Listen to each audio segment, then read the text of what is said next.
you guys had to be excited about what happened over the weekend. How do you kind of bring them back down to where they need to be for a good week of practice going into what's going to be another pretty tough test? It is a tough test. Clarkson's a little more unknown for us. Obviously, Duluth winning 2 national championships. It's easy getting ready for those guys. We've got a lot of guys from Minnesota. A lot of guys know a lot of their players from USA camps and everything. So they knew Duluth well. Clarkson's a little bit more one of those unknowns. So it's our job as coaches to get them ready. The good thing is we played them last year, so the returning guys know how hard it was against them last year in a smaller building. They're physical.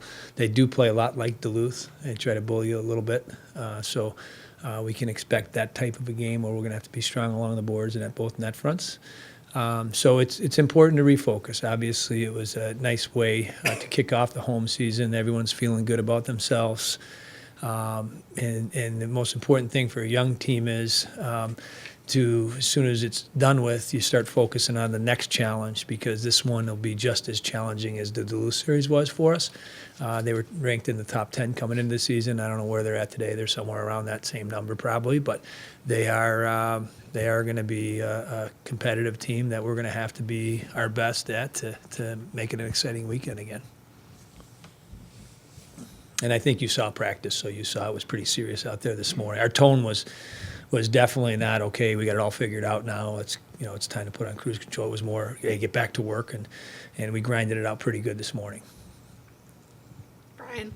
With the freshman class you have, obviously they've got a bunch of skill and some pretty good speed too. Do you think the bigger rink at the Kohl Center actually plays to your strengths with the team that you have this year? I know you'd like it to be the NHL size. They like it more than I do. Yep, right? They do. They like the extra space, and they do. They said it last year. The 3 guys from the U.S. program said it last year. Dylan said it, right out of the gate. He loves the big rink with the more space. If they're good with it, I'm good with it. But at some point, we'll get it back to NHL size, because they're all going to move on to try to play pro hockey. I think they found out on Saturday night, though, how difficult it is the way we play to have that same energy on back-to-back games. Saturday's game was completely different than Friday's. Friday we had a ton of energy, our legs, and we skated. I think we actually skated maybe as best as we had in the last few years on the complete game, and especially as the game went on, we got stronger. And then Saturday we didn't have that energy, and we had to find a different way to win. And we had to suck it up and play simple and play smart and battle. And that's the part I really like about the weekend was the change in our game plan and our mentality of how we were going to win on Saturday was really important and really fun to watch. Todd. Can you separate what Linus is doing from the other 2 guys that are on a line with him now to kind of break down what Linus himself is doing well, or areas that he's taken a step over what he's done in the last couple of years so far here? Sure, I think that's pretty easy. I think last year, at the end of the season, the end of their meetings, when I sat down with them, I asked him to flat out, who are you going to play with next year? Well, he said Turcotte and Caulfield, and I said, why? And we had the conversation, and I said, well, what I want with those guys is somebody that's going to be as responsible defensively and committed as defensively as he is to trying to make the plays with them. And he said, I can do that.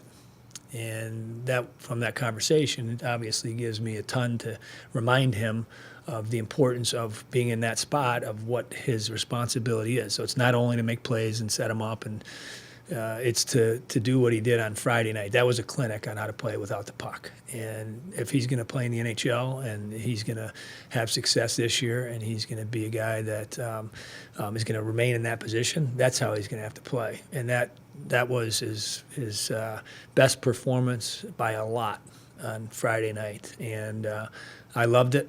I think he understands, how special it is to play with those guys. I think those guys respect and understand how special Linus is to have on their line, and that's got potential to be one of those lines that you can rely on consistently to be able to produce and drive the other teams. It's going to make a lot of teams come into our building and think, okay, how are we going to match up and figure out how to shut that down? And that's it's early in the season. It's only 4 games in, but they've been really exciting and really productive and a big part of all of our games so far. Sometimes teams with a lot of great individual talent can go in a lot of different ways. Do you get the sense early on here that this team is all rowing in the right direction? Yeah, I mean, it's so early, Jay. The thing that I like about it is the lack there of game experience in college hockey compared to some of the teams we've played so far this year is a pretty significant number.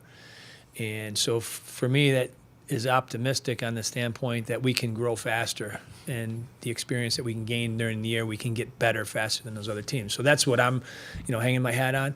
That's what excites me. And like I mentioned earlier in the answer about how different we had to play Saturday night to win than we did Friday, was a sign of a team that's hungry to look for, ways to get better. And that's going to have to be our theme all year. Like I mentioned earlier about Clarkson. Clarkson's a heck of a team. And, then after that, we got Big Ten play, and you get Penn State. And so there's no gimmies and there's no weeks to relax. It's about finding ways to get better. And it's really finding ways, to evaluate your game and identify which areas that we can make the greatest strides in. And one of the ones from Friday to Saturday was just our patience. And our discipline and understanding defensively, we can make it hard on teams, and that was what I thought was, pretty obvious. Our commitment to that part of the game on Saturday night.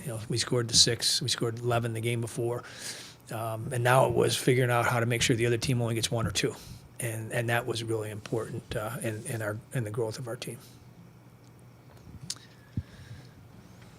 Tactically, where do you see the most improvement from Daniel Lebedev on the ice? What's he doing that maybe he didn't do last year? Good question. I know Todd pointed out the fact that after his successful games, he generally followed it with not so great of a performance. So, he had a successful game on Friday. He wasn't the number one star in the game, but he was a big, factor in keeping, Duluth in check there. And then, so it was a really good performance, and then he followed up with a better one the game after. So I think the consistency part will be something that we'll continue to, count on him to understand and figure out how to be ready night after night after night. I also liked his poise. I liked today's practice habits today was really, really exciting for me. He was the best player on the ice in practice today. He was outstanding. And sometimes, after a weekend like that, you play back-to-back games, and emotionally, that game Friday took a lot out of our team. It's the first home opener. It's playing a top team. You got all your family coming in. It was a game you've been looking to for a long, long, long time. It goes great. You celebrate it, and then you got to figure out how to get some energy for the next night to play. So this weekend took a lot out of us energy-wise, and to come back for him and be great in practice today was a sign of his maturity. And I patted him on the pads today and told him great practice because that was noticeable. So I think individually he's understanding that he needs to ask more of himself, and today was an example of it in practice. George. Tony, for all the attention the scoring has been getting, you guys have been so successful in the penalty kill. How encouraging is that to see on that end of the ice? And then also, is there an individual or a certain group that sticks out to you that has been key to that success? I think the PK success so far, we've been with consistent pairs now. The guys we've used, Lindmark and Ashan, have been together. When Messner was either with Caulfield when he was in the lineup, or Baker, because Baker we have on the PP unit. When Caulfield was in the lineup, he went with Baker. So I think using pairs, and those pairs knowing going into the game who's going to be with who, has been helpful. Most of those guys killed penalties together last year, with the exception of Lindmark, who was one of the best penalty killers for Team USA last year. So I think we got some experience up front. I think our D, is more mature. They've been through it. So I just think confidence coming in this year has been a big factor. And then the key situations, the last 2 nights. The Friday night game, we ended up getting a big shorthanded goal when the game was on the line. And then Saturday we had to kill 2 big penalties when the 1-goal game, and they were really strong on face-offs, on being in the right position and making it hard on Duluth. So it's been encouraging. We just got to continue to understand. There's going to be new challenges and new power plays that come in that are going to attack us in different ways, and we got to be ready for it. And I like the way the personnel of our team has been so far. The other thing that we've done, with the exception of Baker, all the PP guys can focus on the power play, and all the PK guys, which are different than the power play guys, can focus on that part of the game. Last year we had a lot of guys that did both, so I think that's one thing with our depth. We're allowed as coaches to be more, more comfortable using the full lineup on both sides of the special teams. Todd? What were your hopes in putting Sean, Pelton Bice, and Lindmark together on a line? And have they done what you expected they would in these first couple weeks? They've been outstanding. What we expected was a line hard to play against. They're all different players for sure. Roman and every player that ever plays against them can't stand them as soon as the puck drops. So that is a quality that's important to have in a team too. A little rat or whatever he is, he's an important part. And the other guys, Bicer's offensive skill of being able to use his line mates in a smart way he's got great hockey IQ. Owen's a great skater that's really hard to play against because positionally he's really sound. So they all offer something different to the lineup, but they enjoy playing with each other because of what the other guys bring to the line. So I think that's been really cool to watch how excited those three are to work together. We have two centers on the line because Owen and both and Ty are both good face-off guys, and that's going to be a crucial part of the year as we go along of continuing to get better in the face-off circle, and I think that gives us some options, on either side of the rink. Those guys can alternate face-offs, and they both can play defensively down low in D-zone. So that's been a really nice combination so far. Did we expect them to score as many big goals as they have so far? Probably not, but we knew they were capable of it, and it's been a fun three to watch from our side and a hard three to defend for the other team. Tony, how special was it to see Ty get his first, career goal in the Kohl Center, local guy, in that big of a game too, to finally score?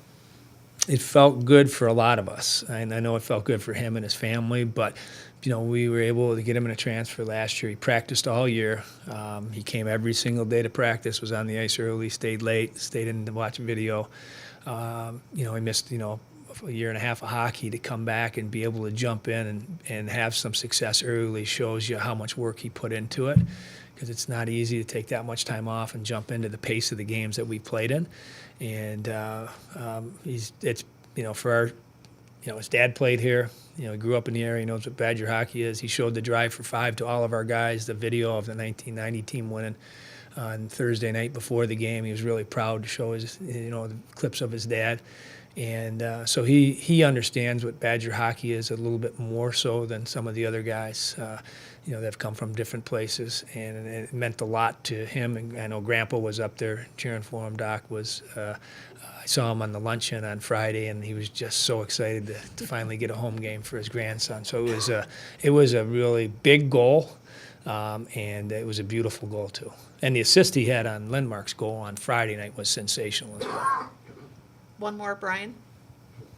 Getting a little bit more attention nationally, Tony, whether it be in the Joe Poll or John Buchagras. That's kind of what you were hoping for too when you came here, right?